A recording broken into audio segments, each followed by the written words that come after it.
What is going on, everybody, and welcome back to another Yu-Gi-Oh! Sevens episode review. Today, guys, we're going to be going over episode 35 of the Yu-Gi-Oh! Sevens anime.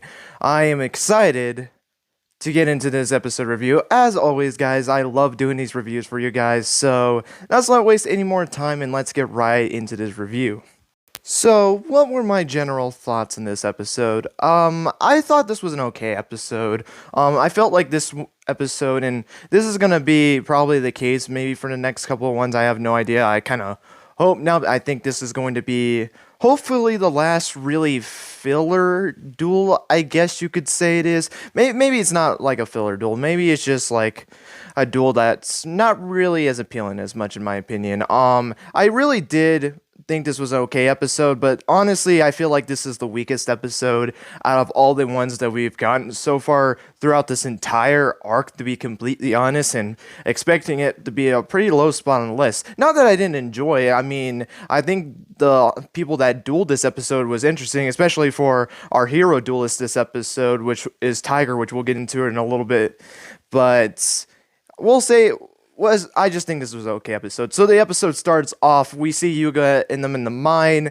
and they're just going through it, and they were worried that they were getting in circles, but Yuga had told them, and this just shows how smart Yuga is as a protagonist, as he has pieces of like nuts and bolts, and he would just like spray it onto the ground so that they can retrace their steps to be able to get out of this cave, because obviously with them going so deep into a cave, it's probably smart to actually have some way of getting out. And they did, until Rook messed it up and was actually picking up the pieces as they were going and made a monster out of it. Yeah, I'm not going to be disrespectful to Rook, but I really do feel like this character gets dumber and dumber by the episodes. Like, I swear, like, this kid cannot be this dumb to not think, oh, there's nuts and bolts in a trail. Maybe I should not pick those up. No, I should just pick them up and start creating a monster out of it. And then you get Roman yelling at him because he was being an idiot, basically, as per usual. So now they're stuck into that area, and Roman's about to drink some sewer water until we get a scene where we got one of Khan's guys, I can't remember what his name was, but he was able to find them thanks to Kaizo, and he was able to help them later on into the episode. But going back into the outside, out of the underground area, we see this machine just going through town, and it's destroying everything. Like, it was able to destroy a drone, it destroyed some guys' like, I don't know, it was like a pizza transport, it was like a food transportation or something like that, a delivery service, basically, and his car got totally destroyed. But the thing reaches the lab, and then we get introduced to our member of the Goha 6 Elementary Club. In fact, he is the Machine Cavalry Duel Club, the mechanic. Zemuji Caterpillar is his name, and he is about to demolish it. He got two other people with him, and they're about to go and demolish Yuga's lab, but that's not going to be the case, as Yoshio's group, Bakuro's group, all tried to stand in the way to make sure that this doesn't happen. Obviously, though, it completely fails as he uses those big old tools in the back of his, well, back, and he's and he's able to basically just wreck anything they want. They wrecked the girl's camera and the guy's like little mic, and then Bakuro's like little newspaper, or like his papers like for his notes and stuff like that. And then Yoshio and his group's like suits got destroyed, and they ended up just leaving this entire episode. So they literally did jack squat, and then you see Caterpillar and his two goons get into it. And I absolutely will say I love the way of how this machine works, where you just have two kids running like hamsters while the other guy is just standing there literally doing nothing, and he was just being the one to control them. And I'm just gonna say this, if Tiger didn't come into this, I'm pretty sure we would have had another death. I mean, this dude would have just ran right over Bakuro. Like, Bakuro was just ready for anything else going to happen. But then we see this tube-looking thing, this instrument that just flies out of nowhere, and it ends up hitting the truck, or whatever you want to call it, this plow or whatever this thing is, and it flips it and completely demolishes it. Yeah, this is where we get into some kooky stuff, and this episode was just weird. This episode was just really, really weird. Which Sevens has been this way. Let's be honest. Sevens is probably the weirdest Yu-Gi-Oh we've ever gotten. And sure, Yu-Gi-Oh GX was weird, but in just the first 30 episodes, I think it's weirder than Yu-Gi-Oh GX. I really do believe that. But anyway, the thing gets totally demolished. Caterpillar gets out of his thing and doesn't know what the heck it is. And then apparently he finds out that this instrument apparently is made out of gohanium? What? Are we kidding? So we're just gonna make up fake metals? Or if this is a real metal, I do apologize for it, but I have never heard of this metal in my entire life, if this is actually something real. But this has to be made up. This has to. And then we see Tiger standing on top of the school. She jumps down and decides that she is going to take on Caterpillar herself, which is really cool. I'm going to be honest, I really did not think Tiger was going to duel, at least now. I feel like Tiger was not going to duel until like maybe episodes later, like maybe like 20 episodes or something like that. I know that sounds like a very long time, but I really didn't see her dueling that much. But literally, what, she dueled in episode 30? So this is 5 episodes ago since she dueled. She's now dueling again. So props to that, honestly. I thought Bakuro was going to get his chance, which, honestly, Bakuro and even Khan himself have been really left to the dust, because Bakuro has done nothing, and Khan wasn't even in this episode. His goon, that little short guy, was in this episode, but not Khan. The main person of their club is not there. We have not seen him I think this entire arc. No, I think he was in episode 32. No, not 32. 28, the episode where they get to the camp for the first time. I think he was there, but I could be completely wrong on that. I think it was just Metsuboro's group. But if that's the case, then we've seen him once. But if not, we have not seen him in a very long time. So that's kind of, well, I say very long time. We guess we technically still have him in episode 26. But anyway. But they end up engaging to the duel. In terms of the duel, I thought it was okay. I wasn't really invested that much. And maybe it's just because of the episode, because I just felt like this episode was just, again, there just to kind of fill in time. Though we did gain some, like, ground with this episode, because, you know, they were able to, Yuga in his group was able to get contact to Neil and kind of talk about his side of things and kind of his thoughts on what might be going on, and then we find that out later on, which I'll discuss in just a minute. But then we also got this duel, which was the main episode. The duel was fine. We got to see her deck. She is not really doing very well. Caterpillar was able to do a pretty good amount of damage to her right off the bat because of his trap card. It was like Rat something. It was like Rat Trap, where he was able to switch his monsters to defense position, and she was forced to attack one of his monsters. I think the one with the highest defense. So in literally the first turn, she was able to get her ace monster out on the field, which I can't remember the first one's ace name. I totally forgot it, but it was able to not really do anything to it. In fact, it only dealt her damage. Luckily, the monster was not destroyed, but that doesn't really last very long, as when we go into his turn, he actually is able to destroy it with his elephant ace monster, which I'm going to say, I honestly thought it looked pretty cool, to be completely honest. I really did like the design of it. It looked pretty cool. Actually, you know what? I'm gonna pull the name of it real quick, because I'm actually very interested in what this card's name is. It's called Beast Trag Mega Elephant, which also I forgot to mention as well. I love this symbolism between the two, as a Caterpillar apparently is supposed to represent an elephant, apparently, versus tiger as well, a tiger. You think Caterpillar would be more like a caterpillar, but no, apparently he's an elephant, so yeah. But he is able to get out his ace monster and is able to actually destroy your ace monster pretty well, actually, and was able to basically keep control of this duel the entire time until she was able to get into her turn. But when she gets into her turn, man, she's able to really start to deal some damage to him. And literally, she OTKs him this turn, as he actually activated his trap card again, another rat trap, and made her have to force attack that big old elephant. But that's not ended up being the case, as she uses that rat trap to her advantage. Also, before I talk about the ace monster, Can we talk about how she just broke physics in this episode? Can we just talk about that? She literally has a flashback of how she got her instrument. Apparently, she went to this weird area. I don't even know where the heck she was at. This mountain of like a tiger got destroyed, and then this like it looked like her instrument, but it was like a wood piece, and she blew into it. And then next thing we know, she's holding a thing, and she's literally floating in the air with her legs crossed. I mean, really, are we really gonna just start breaking the physics now? It's like this show does not care about anything that is realistic, because you try that in real life. I can almost guarantee you 100% of the time you are going to fall on your butt if you do that. But hey, that's Tiger for you. She can also basically bend the rules of physics. She's the new Avatar, I guess you want to say.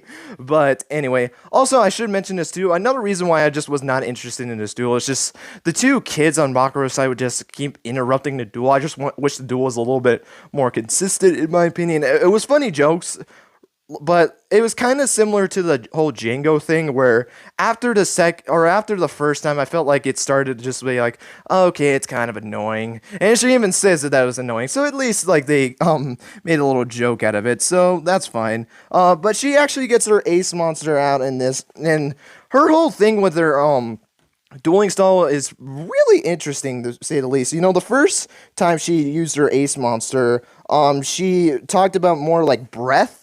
And now this one was like more finger, as her lost monster was Bassin Finger, the Divine Music Oni, was her new ace monster for this episode. And hold on, I'm going to do something different that I've never done. I'm going to read the summoning chant for this, so bear with me, I have to pull it up real quick. The long middle finger, older brother, Standofish with his pinky, I could be wrong in saying on that, I do apologize. Adrenaline in his Spain finger. I'm sorry if I'm reading this wrong. With a swallowing breath, is proposed to the thumb princess. Yeah, this is a very interesting saying, just to say at least. I think that's the first time I've ever said the summoning chant. I'm going to be completely honest, but I just want to read that one because it was so weird reading that one. Like, that summoning chant made no sense to me, in my opinion, but she's able to get her Oni out into the field, uses its effect where it can be able to gain attack points. I think it was equal to the monster's defense. I could be completely wrong. It had some type of effect, but I can't really remember it off the top of my head. I mean, it's been a couple of days since I did watch the episode, but as she gets her monster out, like I said, she gets Rattrap out, and now he has to attack her elephant.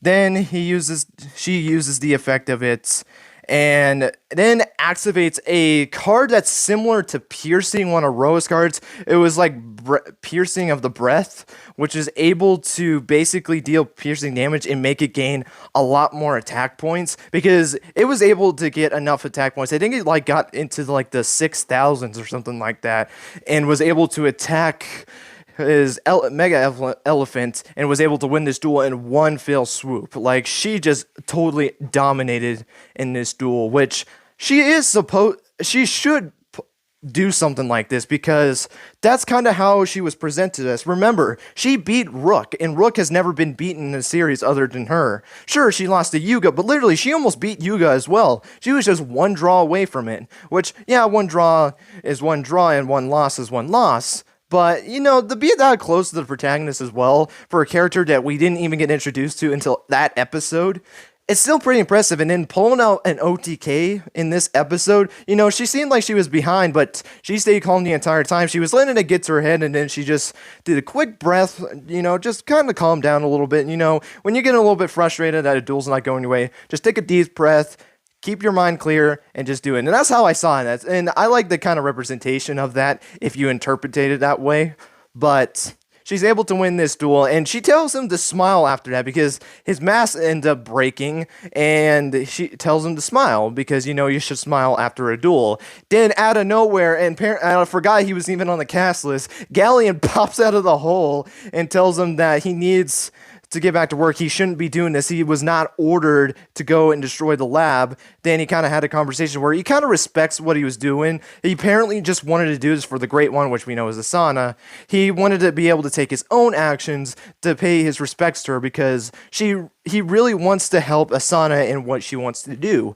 Similar to how Galli and Chevalier want to do it. Like, they want to help Asana out. And he shows respect to it, but he says this is not the way to do it. We need to do it the way we've been doing it. So they end up going back, and that's really it for their whole demeanor. And then you have a kind of just a quick scene of her kind of wishing Yuga and Luke the best and hoping that they get back safe. Obviously, being a big sister, she still worries about a little brother, and she even says that, "Please come back, my little brother," or "Please be safe, Luke," or something like that. But we go back into the thing they were talking about, the whole like situation with Maximum Cars. We get back to Yuga scene. And he talks about in the mind there might be some like old style of dueling that used to be in the undergrounds, or old style of dueling in the undergrounds. So that might have some potential of what's going on. And we kind of got hinted at this, back in the flashback with Asana about this old way to duel. And there is a potential that these two are connected, which honestly it makes sense. I feel like there's no other way. It's not like what Luke thought it was, and he just like you just dig up maximum cards out of the ground, which, like they said, you wish it's that easy, but obviously that's not the case. And we have them. Well, the kid ended up sniffing around because apparently he has this great sense. Also, he can sneeze, smash his head on rocks, and basically destroy everything in front of his path. Like, that dude has a strong head, and he has a big old noggin, and I respect that. But he's able to destroy the wall, and then we just see this whole hallway down the line, and all you hear Yuga say is that, and then the episode ends. We'll say that last part was pretty good, but overall, I thought it was okay. I didn't really was as much invested into this duel. Again, I think the only reason is I just thought of this duel more as just a filler to get to the episode limits that we've been doing, and I feel like you're going to notice that a lot more, especially since how Sevens has been doing it with the whole 13 episode thing, so I guess it makes sense. But overall, I still thought it was an enjoyable episode, but I think this is definitely one of the lower episodes in my opinion. But it was still cool to see Tiger duel this episode. Again, I said that I didn't think she was going to really duel for a while, and to see her duel in the last, or literally duel in the 5 episodes span, I think it was pretty cool. And Caterpillar, I mean, he was interesting character, but again, we just didn't have anything on him, and that's kind of the same thing with like Django. We didn't get anything on him. I mean, even though he was introduced, well, Django's a little bit different because of his whole like draw card obsession, but something I noticed too is that they've just been adding a lot of characters. I kind of think of Arc 5 a lot with this series because they've just been adding so many characters to this series. I mean, there has been a lot. I might, after this video, come back and literally count every single character that's had a voice line, I will say. Now, unless it's a sideline character, because I'm not going to really care. But I'm going to talk about like the characters that did duel and then had some roles. So like Khan's group counts. Yoshio's crew, I might only count Yoshio just to be fair. Bakuro's group, I might count those 3 because they've been interactive more than Yoshio's group, but maybe that would be something I do off stream, and just like this, want to see how many characters in the show and see if they're getting to the levels of Arc 5, which I don't mind the characters, I really don't do, but you have to do it right, because I felt like Arc 5 just didn't get much character growth, in my opinion, because of such the big cast that they had. And I'm kind of afraid that they're doing this, but they've been focusing more on the main characters instead, and having these characters as one-shots to help grow them, which is a good thing or not, that's up to your own interpretation. But anyway, guys, that is going to be it for this episode review. Hope you guys enjoyed. Let me know what you guys' thoughts on this episode was. Did you actually like the episode? Did you think it was okay? Or were you not really the biggest fan of this episode? I'd love to know your guys' thoughts. Let me know what you guys thought of Caterpillar, and what did you guys thought of Tiger coming back into this episode and showing her strength and getting her first win of the series. I mean, I will say this too as well. Girls have gotten a lot of treatment in this arc. Like, there's no debating it. Not only has there been a whole bunch of girls in this arc, they've been getting wins. Sure, Roman has not gotten a win, but Roman still has a lot of potential. I feel like some of these other characters might not get as many duels into it, and also Ron's too, but maybe she'll get a win sometime as well. But we have Tiger getting a win, Tsuchiko getting a win, like Asana winning against the protagonist, being the 3rd girl character to ever beat a protagonist. That's even bigger than anything else. Like having a girl beat Yuga, that's pretty impressive. And just the sheer amount of love that they've been giving to them in this arc, I really do appreciate it. It's a nice change from what we got. And I wish Yu-Gi-Oh shows did that a little bit more, but hey, you know what? I guess when a new studio, they're trying out new things, and I think it's paid off to some degree. But anyway, guys, thank you guys so much for watching. And until next time, guys, take care and have yourselves a great rest of your day.